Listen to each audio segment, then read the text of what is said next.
race fans, welcome to the NASCAR Report. I'm your host, Tyler White. Thanks for joining us tonight as we get you ready for the 2015 season.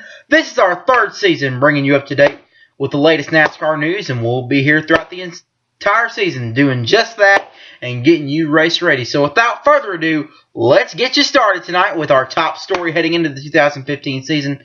It's the end of an era in 2015 as Jeff Gordon announced January 22nd, after 23 incredible years, this is the last full-time year for him. He made his NASCAR Sprint Cup debut November 15th, 1992 at the Atlanta Motor Speedway, which was Richard Petty's final race. Since then, he's had 92 career victories, 77 poles, 3 wins in the Daytona 500, 3 wins in the Coca-Cola 600, 5 wins in the Brickyard 400, 6 wins in the Southern 500, and 4 NASCAR Sprint Cup championships, 1995, 1997, 1998, and 2001. Chase Elliott will drive the number 24 Chevrolet in 2016. Now, here's the reason why I think Jeff Gordon announced his full-time retirement in 2015. He's not saying he's going to retire from the sport altogether, because he's still going to be working with Hendrick Motorsports, and he's going to be an announcer at Fox Sports, well, for this season, but he might make it full-time in 2016. I wouldn't be surprised. But the reason why I think he's retiring full-time from Sprint Cup competition is because of his family. Last year, he missed both of his kids' birthdays because he was racing. Like, he missed Leo's birthday because he was qualifying at Watkins Glen and won the pole for the race. Didn't win the race, but won the pole. And another reason why, as you remember in the Coca-Cola 600 last year, he had bad back spasm. He doesn't want it to get any worse. So I think this is the right time for him to retire. It's best to retire while you're still on top. As you know, Richard Petty, Rusty Wallace, Dale Jarrett, they all retired when they stopped being competitive, even Darrell Waltrip. And Jeff Gordon, last year, he had an amazing season. 4 wins, over 1,000 laps led. So I think this is the right time for him to retire. And it's always good to go out on top. Look at George Strait, the most iconic name in country music. Perhaps all of music. Well, not necessarily, but country music, though. 60 number 1 hits. That's more hits than any other artist in any other genre. Which means he has more hits than Elvis, the Beatles, Michael Jackson. He decides to retire in 2014 while he's still topping the charts because he wants to spend more time with his family. Also, he wanted to retire on top, then wait till he sings another song and it's not as good as his other ones, like Write This Down, Amarillo by Morning, The Cowboy Rides Away, and songs like that. So he retired while he was still on top. Jeff Gordon, still winning races, still winning poles, still a threat for the championship. He's retiring while he's still on top. And he changed the face of NASCAR racing. He changed it for good. He came here with a mullet and a mustache. He was very young. And at the time, older guys were dominating the sport. They were married with children. And basically would not make television appearances like Jeff Gordon did. But Jeff Gordon changed all that. He made it from a redneck sport to an American sport.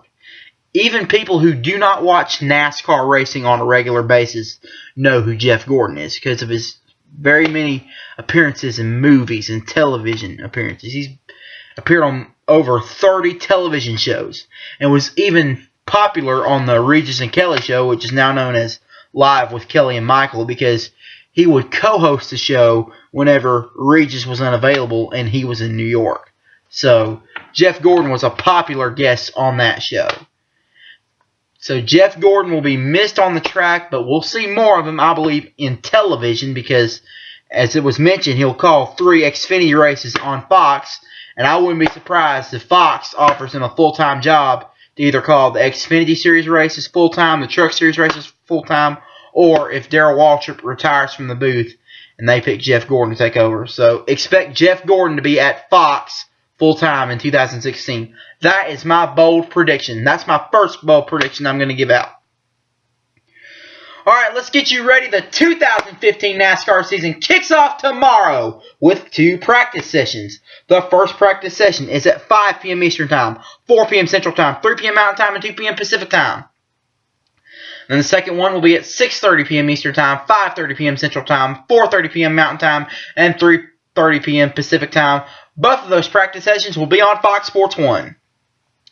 So if you get out of work or school early, get by your television set. If you have something planned to do on Friday night, carry your cell phone with you and get the Fox Sports Go app. Do not miss it. The season kicks off tomorrow with practice. Get by your television set. Get the Fox Sports Go app. Do something. Listen to it on MRN. The season kicks off tomorrow. Do not miss it. Now, I say the first practice session, we're going to see lots of wrecks. But the second practice session will be a whole lot more calm. But I think we're in for a great opening day tomorrow. And Saturday night, it's the 2-segment Sprint Unlimited on Fox.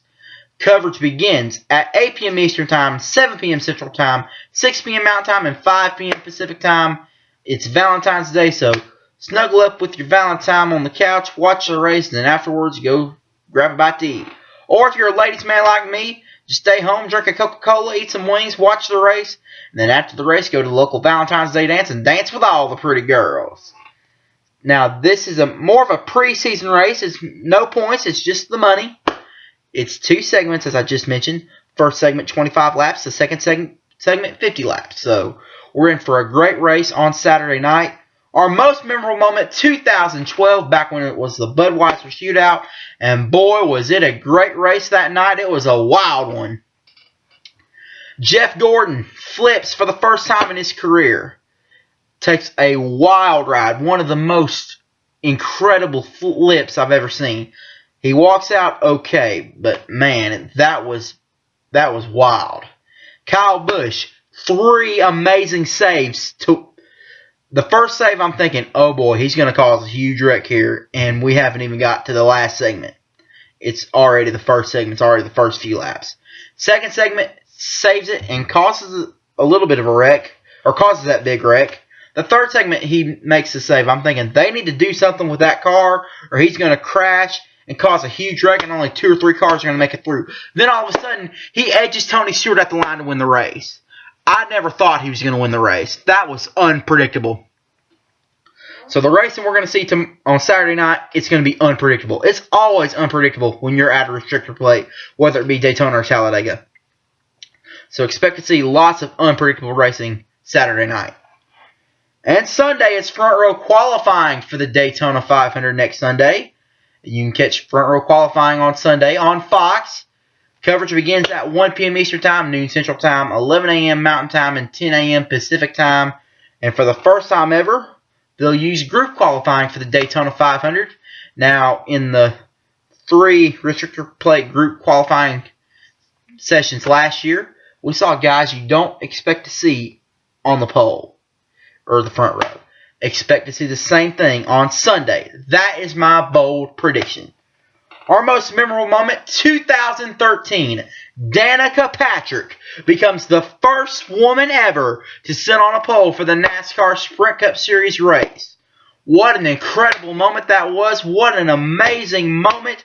When she topped the practice charts for qualifying the day before, I thought, it's just practice. There's no way she's going to get on the pole. Then all of a sudden, she qualifies on the pole. And I'm just sitting here shocked. So if we see a guy that you don't expect to see on top of the practice charts Saturday, which is qualifying practice, don't be surprised if that guy or gal wins the pole. Don't be surprised. A look at our weather forecast for this weekend, courtesy of Fox 13 in Tampa. For the first practice session tomorrow, lots of sunshine, a high of 53.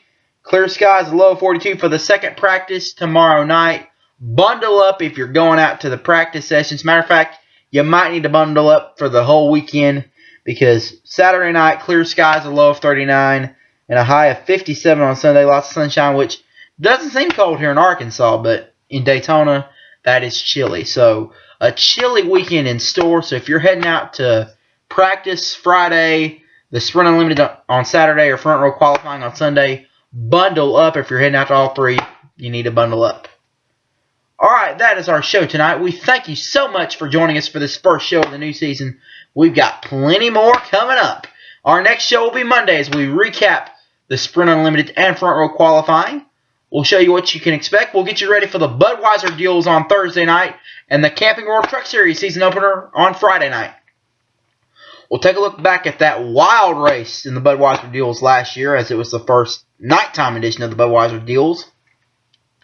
And we'll look back at that 3-wide finish in 2003 for the Truck Series. We'll show you what you can expect. We'll have another report from Fox 13 in Tampa. I do see some warm-up, but we'll keep you posted. Until then, this is Tyler White reminding you for you to do unto others as you'd have them do unto you. We will see you next time on the NASCAR Report, everybody. Have a great night.